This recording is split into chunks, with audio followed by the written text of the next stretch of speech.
예, 안녕하세요. 김용호입니다. 오늘은 파견 시에 불법 파견 시에 직접 고용 의무를 부과를 하고 있거든요. 파견법상. 그런데 이 직접 고용 의무가 어떤 성질을 띠고 있는 거냐? 여기에 대한 논쟁이 꽤 많았습니다. 이 판례에서 직접 고용 의무가 뭘 얘기하는 것인지 입장을 정리한 판결로 이해하시면 되겠습니다. 제목은 현 파견법상 이런 표현 쓰고 있지만 약간은 달라요. 자, 어떤 구조인가 하면 과거에는 이런 구조였습니다. 과거에는 이게 불법 파견으로 이해하고서 내용을 말씀드리겠습니다. 과거에는 불법 파견을 하게 되면은 그렇다고 하더라도 2년을 초과하게 되면은 고용한 것으로 간주가 된다. 2년 초과 시에 고용 간주 조항을 두고 있었고요. 그 다음 바뀐 내용이 이제 판례입니다. 불법 파견을 했다고 하더라도 2년을 초과하게 되면은 고용을 해야 된다. 자, 이렇게 지금 되어 있고요. 지금 판례는 불법 파견인 경우에는 2년을 초과하지 않았다고 하더라도 고용해야 되는 것으로 지금 되어 있습니다. 자, 이 케이스는 2년을 초과한 경우에 고용해야 된다. 그 케이스라서 2년을 초과하지 않더라도 불법 파견인 경우에는 바로 고용을 해야 됩니다. 이 지금 현행법하고는 이제 차이가 있지만 그렇다고 하더라도 고용 간주가 아니고 직접 고용 의무라고 하는 측면에서는 동일하기 때문에 과연 이 고용 의무가 어떤 걸 의미하는 것인지 이걸 보여주는 아주 좋은 판례라고 생각이 돼요. 한번 내용을 보겠습니다. 자, 그러니까 이 판례 사실상에 보실 때 지금 법상으로는 불법 파견으로 드러나면은 바로 고용해야 되는데 과거 법상으로는 불법 파견이라고 하더라도 2년 초과 시에 고용해야 된다. 이런 조항을 두고 있었다. 이걸 전제로 까시고서 판례 사실관계를 보시기 바랍니다.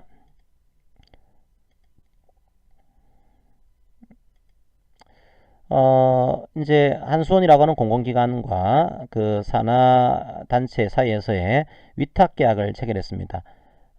이제 위탁계약이 발전사업에 대한 보호 업무, 뭐 화학시료에 대한 채취 업무 이런 것들에 대한 위탁계약을 체결했고, 위탁계약이라는 얘기는 이게 파견 계약이 아니라고 하는 거죠, 그죠? 일을 맡긴 겁니다. 맡겼으니까 자기의 어떤 지휘 감독하에서 근로자를 사용을 해야 되는 구조가 됩니다. 그러면 이 위탁계약에서 맡겨진 업무를 수행하기 위해서 이 회사가 근로자랑 근로계약을 체결하게 됩니다. 한 1년 반 근무를 했고 다시 이제 이 회사의 어떤 소속을 이 근로자의 소속을 바꿔서 다른 회사로 소속을 바꿔서 다시 1년 반 정도 이제 계약을 체결하게 됩니다. 잘 보시게 되면 아무리 이 회사와 1년 반, 이 회사와 1년 반 뭐 계약을 했다고 하더라도 제가 지금 한수원에 가서 지금 2년을 초과해서 사용을 하고 있는 겁니다. 그러니까 계약을 체결한 주체랑은 2년을 초과하지 않았지만 나에 대해서 지휘 감독을 하고 있는 한수원은 나를 2년을 초과해서 사용을 하고 있는 겁니다. 한수원과의 묵시적인 근로계약을 인정하기는 좀 어렵습니다. 이 하청회사들이 독자적으로 회계관리도 하고 있고 법인세도 부과를 하고 있고 뭐 그러다 보니까 사업주로서의 독자성을 가지고 있는 그런 회사였어요. 자, 문제는 뭐가 됐는가 하면 이게 불법 파견으로 인정이 됐습니다. 뭐 불법 파견인지 아닌지에 대한 사실관계는 생략하더라고요. 일단 불법 파견으로 인정이 됐습니다. 그럼 그 당시 법에서는 어떻게 했죠? 불법 파견인 경우에도 2년을 초과하게 되면 이 사람을 이 원청업체가 고용해야 되는 거다. 이런 제도를 가지고 있었던 거죠. 그런데 이제 한수원의 주장은 이렇게 할 수 있겠죠. 이제 고용 의무라고 하는 것은 이 권법상의 의무에 불과하다. 고용 의무인 것이지 고용된 것으로 간주가 된 게 아니지 않냐. 의무는 내가 지키지 않으면 그에 따른 과태료 처벌은 받겠지만 이 근로자를 나의 근로자로 봐야 되는 것은 아니다. 나는 고용 의무를 수행하면 좋은 거지만 의무를 따르지 않게 되면 그에 따른 과태료만 내가 부과하고 끝내겠다. 이 사람은 나의 근로자가 아닌 겁니다. 이걸 주장한 거예요. 자, 그러자 근로자가 아니다. 왜 내가 당신의 근로자가 아닙니까? 당신의 근로자라는 것을 법원이 좀 확인해 주세요. 자, 근로자 지위를 확인해 줄 것을 소를 제기한 겁니다. 과연 고용 의무 조항의 성질이 어떤 건지를 지금 법원에게 묻고 있는 겁니다. 자, 어떻게 봐야 될까요? 한번 이 판례를 보시기 전에 이 조문을 좀 이해할 필요가 있습니다. 나중에 보겠지만 이 근로자를 고용할 것을 의사표시를 해서 계약을 체결하는 것이 자, 이 조문의 취지다. 이게 법원의 시각입니다. 그러니까 2년을 초과하게 되면 회사가 이 근로자에 대해서 내가 당신을 고용하겠습니다. 라고 하는 의사표시를 통해서 근로계약을 체결할 것을 이제 전제로 알고 있는 거죠. 그러면 이 원청회사는 그 채무가 뭔가 하면은 내가 파견 근로자, 불법으로 파견을 하고 있는 이 근로자를 제가 채용하겠습니다. 자, 이런 의사표시를 해야 돼요. 그런데 이 채무자가, 원청회사가 그런 의사표시를 하지 않는 겁니다. 자, 그런 경우에 법원에 가가지고 이 채무자가 그런 채용에 대한 의사표시를 하지 않아요. 법원이 대신 좀 재판해 주세요. 이 재판을 청구할 수가 있습니다. 자, 그 경우에 재판 결과가 나오게 되면 어떻게 보는가 하면 이 의사에 대한 것들을 법원이 대신 판결하게 되면 그때 채무자는 이 의사를 진술한 것으로 보겠다. 그러니까 내가 당신을 고용하겠습니다. 의사표시를 해야 되는데 이걸 하지 않은 거예요. 근데 판결이 확정되면은 그냥 그 법원 판결로 의사가 진술된 것으로 보겠습니다. 자, 이게 민사집행법에 조항이 나와 있습니다. 자, 이걸 왜 보여드리는가 하면 이 고용 의무라고 하는 게 있죠. 그죠? 사용사업주는 파견 근로자를 직접 고용해야 된다. 이 고용 의무를 어떻게 파악하는가에 따라서 상당히 다른 내용이 나올 수가 있습니다.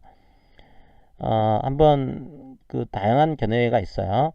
어떤 견해는요, 이런 견해가 있었습니다. 고용 의무는 그냥 공법상의 의무조항일 뿐이다. 고용해야 된다니까 고용하지 않으면 어떻게 할 건데, 고용하지 않으면 과태료 부과하는 것이고 그 과태료 부과로 끝나는 것이지 이 근로자를 고용해야 될 아무런 그런 근거가 없는 거다. 이건 단순히 공법상의 의무조항에 불과하다. 자, 이런 견해가 있었고요. 어떤 견해는 형성고소의 입장이 있었습니다. 이거는 그냥 2년을 초과하게 되면, 현재는 이제 2년 초과 관계없죠. 그죠? 고용을 당연히 해야 되는 거다. 즉 고용관계가 성립이 된 것으로 봐야 된다. 자, 이게 이제 형성고소 입장이었고, 청구권서는 뭔가 하면은 이제 2년을 초과했다고 하더라도 이걸 고용관계가 성립이 되는 것은 아니고 청구를 할 수 있다는 거예요. 사용자에게 지금 불법 확인을 했으니 나를 고용해 줄 것을 지금 의사표시를 요구한 겁니다. 그러면 그 의사표시를 통해서 계약을 체결해야 돼요. 그런 청구권이 있는 그런 조항인 거다. 이런 견해가 있었습니다. 우리 판례는 이 고용 의무 조항을 어떻게 파악했냐면 청구권 설립장으로 파악을 했어요. 중요한 판례입니다. 이건 단순하게 공법상의 의무 조항에 불과하다 그렇게 보지는 않았어요. 자, 이 조항에 의해서 사용자는 직접 고용해야 될 의무가 있다. 이게 채무라고 하는 겁니다. 사용자의 채무. 이게 단순한 공법상의 의무가 아니고 사용자의 사법상의 채무인 거다. 근데 고용 의무를 이행하지 않았죠. 그죠? 그러면 채무로 이행해 둘 것을 요구를 해야겠죠. 그러면 이제 근로자가 사용사업주를 상대로 해서 이제 이 사업주가 저를 고용해야 되는데 고용하지 않았으니 법원이 대신 좀 판결 내려주세요. 이걸 구할 사법상의 권리가 있다는 겁니다. 이건 단순하게 공법상의 의무가 아니고 이 권리를 가지고 있다. 그리고 이 판결이 확정되게 되면 아까 민사집행법을 봤지만은 내가 사용사업주가 고용 의사를 표시하지 않았다고 하더라도 직접 고용관계가 성립이 된다라고 하는 입장을 가지게 됩니다. 자, 학자들의 시각은 이 고용 의무 조항은 사법상의 어떤 권리를 규정한 게 아니고 공법상의 의무에 불과한 거다. 이런 견해도 있었고, 아니다. 그냥 2년을 초과하게 되면 당연히 고용관계가 성립이 되는 거다. 이런 견해도 있었고, 아니다. 그게 아니고 사용자가 의사표시를 해줄 것을 청구할 수 있는 그런 이제 성질인 거다. 이런 견해가 있었어요. 우리 판례 입장은 이 고용 의무 조항을 청구권설 입장으로 지금 파악을 하고 있는 거죠. 자, 그럼 어떻게 될까요? 이 내용에 대해서는 두 번째 문제는 이 한손이 또 뭘 주장했는가 하면, 아니 지금 파견 사업주가 바뀌었다. 지금 그러니까 파견 업체가 바뀐 거다. 파견 업체가 1년 반, 이 파견 업체가 1년 반 한 거기 때문에 2년을 초과한 것이 아닌 거다. 그걸 주장했어요. 과연 그럴까요? 그렇지 않습니다. 지금 근로자 파견법은 뭘 중요하게 생각하는가 하면 파견의 상용화, 장기화를 방지하겠다. 이게 목적인 거죠. 그 다음에 더 중요한 것이 파견 근로자의 고용 안정을 도모하겠다. 이게 중요한 겁니다. 그래서 누구 사이의 법률관계를 규정하고 있는 겁니까? 파견 사업주가 아니고요. 사용사업주와 파견 근로자 사이의 법률관계에 대해서 지금 직접 고용 의무 조항이 규제를 하고 있는 겁니다. 그러니까 파견 사업주가 이제 이 근로자를 얼마나 근로계약을 체결했냐, 이게 중요한 것이 아니고 사용사업주가 이 파견 근로자에 대해서 얼마의 지금 지휘 감독을 한 거냐, 이게 중요한 거겠죠.